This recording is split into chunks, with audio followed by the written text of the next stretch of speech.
আমি জানি যে আজকে হসপিটালে একটা পেরেক তুলতে হয় দেয়ালে, তার জন্য আমাকে বাথরুমটাকে ভেঙে চুরমার করে দেওয়া গেল। তার নির্দেশে, তার স্বার্থে কি এর উদ্দেশ্য ছিল আমরা জানতে পারি। আমাদের প্রশ্ন আছে, তাহলে কি যারা এই বাথরুম ভেঙেছিল যে সমস্ত আধিকারিকদের নির্দেশে পাওয়া যায় না, কারণ তাদের সংখ্যা এত বেশি নেই বা তাদের সবটার কাহিনী এবং সঙ্গে পারলে হিসাবে তো আধিকারিক কিন্তু আসতে পারেন না। আমরা বুঝতে পারিনি এই ঘটনা ছিল।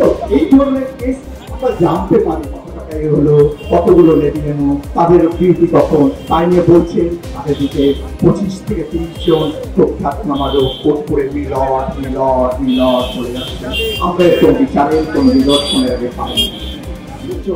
তার অভিজ্ঞতার কথা বললে যে কথাটা খুব গুরুত্বপূর্ণ আমার অন্তত মনে হয়েছে, যে অভয়ার বিচার নয়, প্রশাসন ব্যস্ত ছিল যারা বিচার চেয়েছিল তাদের বিচার করতে, যারা আন্দোলন করেছিল তাদের বিচার করতে, সেই ডাক্তার বাবুদের বিচার করতে যারা প্রতিবাদ করেছিল। এখন আমাদের মধ্যে উপস্থিত হয়েছেন বিশিষ্ট চিকিৎসক ডক্টর সঞ্জীব মিত্র। আমরা শুনে নেব তাদের অভিজ্ঞতা, তাদের লড়াই, যে লড়াই তারা সত্যি কর্মী আমরা করি। আমাদের অনুপ্রেরণা সন্দীপ মিত্রকে আজকে আমাদের তার অভিজ্ঞতা ভাগ করে নেওয়ার জন্য অনুরোধ করব। আমরা ঠিক গত বছর এই সময় এখানে জমায়েত হয়েছিলাম। চাহিদা খুব সামান্য ছিল বিচার, যেটা আমাদের প্রাপ্য। আমাদের সংবিধান একজন যে কোনো গণতান্ত্রিক দেশের মতোই আমাদের কতগুলো মৌলিক অধিকার দিয়েছে। সেটা হচ্ছে আমাদের স্বাধীনভাবে বাঁচবার অধিকার, যেখানে থাকবে না অন্যের আনজাস্টিফাইড হস্তক্ষেপ। আমরা সেটা চাই। আমরা চাই আমাদের সামাজিক নিরাপত্তার সুনিশ্চয়তা, সেটা আমরা চাই। আমরা নাগরিক হিসাবে চাই অর্থনৈতিক নিশ্চয়তা, সেটাও আমরা চাই। কারা খুন করলো এখনো আমরা জানি না। বিচার আমরা চেয়েছিলাম, বিচারের তো আমরা পাইনি। তার বিনিময়ে আমাদের যে মৌলিক প্রশ্ন একটা নাগরিক হিসাবে, তার কোনোটার উত্তরই আমরা পাইনি।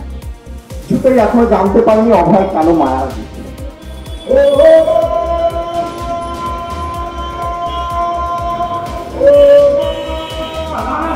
জন্মভূমি সবাই জানি আমরা লজ্জা আর রানাঘাট নীরবে বসে আছে।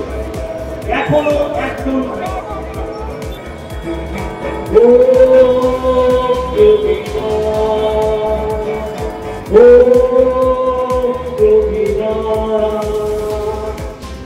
আর কত মোমবাতি জ্বলবে, আর কত মোমবাতি জ্বালাবে রোজ রাতে সারা বিশ্বে। ও প্রতিবাদ, ও প্রতিবাদ, ও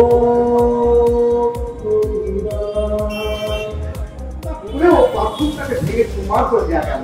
তার নির্দেশে, তার স্বার্থে কি এর উদ্দেশ্য ছিল আমরা জানতে পারি।